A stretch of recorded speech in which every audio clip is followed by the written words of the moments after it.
முட்டாள்களுக்கு வரி போட்ட அறிஞர் அண்ணாதுரை பற்றி. அவர் நினைவு நாளான இன்று பார்ப்போம். அதனை காண்பதற்கு முன் நம் சேனலை சப்ஸ்கிரைப் செய்து ஆதரவு தாருங்கள். உங்கள் ஆதரவு நமக்கு ஊக்கமளித்து. இன்னும் நம் பங்களிப்பை சிறப்பாக செய்ய உதவும். நன்றி. இனி காணொளி. முட்டாள்களுக்கு வரி என்கிற தலைப்பில் சித்திரபுத்திரன் என்கிற புனைப்பெயரில் ஈ. ராமசாமி கூறியது என 22 நவம்பர் 19 நாள் விடுதலையில் வந்தது.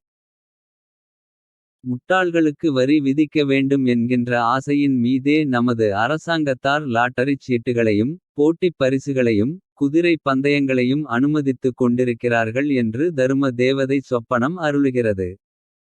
இதை மிகவும் சரி என்றே சொல்ல வேண்டும். உதாரணமாக ஒரு தாசி தன் தாயாரை நோக்கி எனக்கு இன்பம் கொடுக்கும் ஆடவர்கள் எனக்கு பணத்தையும் கொடுத்து என்னை வணங்குவதும் ஏன் என்று கேட்டபோது அந்த தாசியின் தாயாரானவள் மகளைப் பார்த்து. நல்ல காரியத்துக்கு தங்கள் பணத்தை செலவு செய்யாத அயோக்கியர்கள் பணம் செலவாவதற்காக வேசிகளாகிய நம்மையும் கள்ளுச் சாராயத்தையும் சூது ஆட்டங்களையும் கடவுள் அனுமதித்துக் கொண்டிருக்கிறார் என்று சொன்னாளாம்.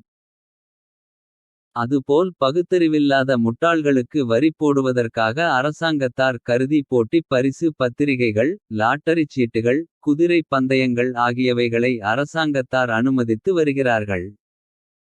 ஏனென்றால் நம் நாட்டு முட்டாள்கள் எத்தனை பேர்கள் என்று கணக்கெடுக்க இது ஒரு பதிவு. ரிஜிஸ்டர் புஸ்தகமாகும். ஆதலால் இது நடக்க வேண்டியது தான். ஜனவரி 27 1935 குடியரசிலிருந்து.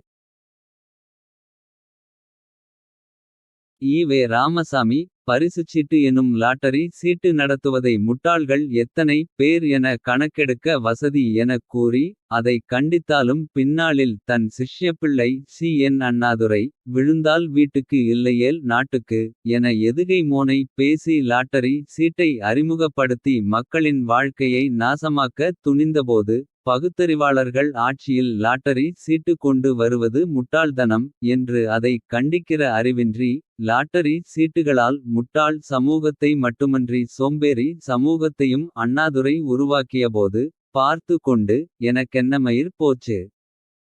என்பது போல் சும்மா தானே இருந்தார். நாம் நேற்று ஒரு விஷயத்தை கண்டித்தோமே. இன்றைக்கு நாம் கடுமையாக சாடிய ஒரு ஒழுக்கக்கேட்டை நம் சிஷ்யப்பிள்ளையே கொண்டு வருகிறானே. அதைத் தடுக்க வேண்டியது நமது தார்மீக கடமையாயிற்றே என்கிற அறிவுணர்வு ஈ. ராமசாமி மனசில் கிஞ்சித்தும் இல்லாமல் இருந்துள்ளது. அதனால் தான் அண்ணாதுரை லாட்டரி சீட்டு கடைகளை திறந்தபோது பகுத்தறிவு செத்து போய் கிடந்தார்.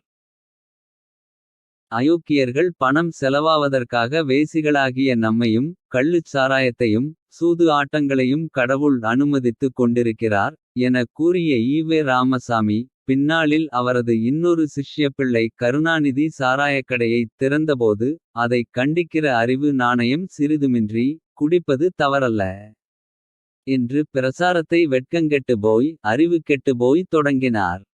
குடிப்பது தவறில்லை. கள் குடிச்சு செத்தவங்க எவ்வளவு பேர் சொல்லுங்களேன். நான் குடிக்கிறதில்லை. எப்படியோ அந்த பழக்கம் எனக்கு ஏற்படாமே இருந்திருக்கு. ஆனால் நண்பர்களுக்கு வாங்கி கொடுத்திருக்கிறேன். சனங்கள் சோம்பேறியாய் ஆனதற்கு காரணமே மது ஒழிப்புத்தான். கூலி உயர காரணம் இதுதான். சினிமாவுக்கு போறதை விட இது நல்லது தான். பெரியார் ஈவேராவின் சிந்தனைகள் தொகுதி 2 பக்கம் 1227. பதிப்பாசிரியர் வே. ஆனைமுத்து. நேர்காணல் தேதி டிசம்பர் 27 1972. அயோக்கியர்கள்தான் கள்ளுச் சாராயத்தை குடிப்பார்கள் என கூறிவிட்டு. ஜனங்க சோம்பேறியானதற்கு கள்ளுச் சாராயம் குடிக்காம போனது தான். என ஒரு அரிய கண்டுபிடிப்பை வில்லேஜ் விஞ்ஞானியாக சொல்கிறார் ஈ. ராமசாமி. தனக்கு குடிப்பழக்கம் இல்லை என ஈ. ராமசாமி சொன்னாலும் நாளொரு மேனி.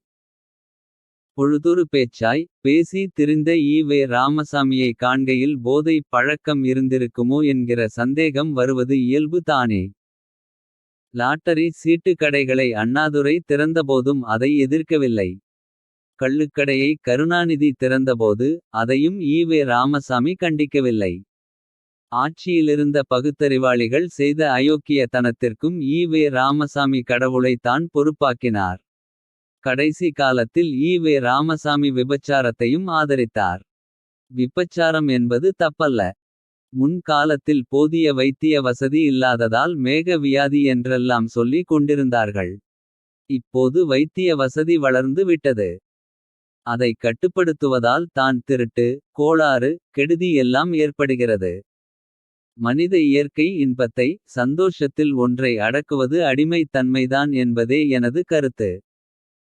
ஈவே ராமசாமி 95ஆம் ஆண்டு பிறந்த நாள் மலர் 1973.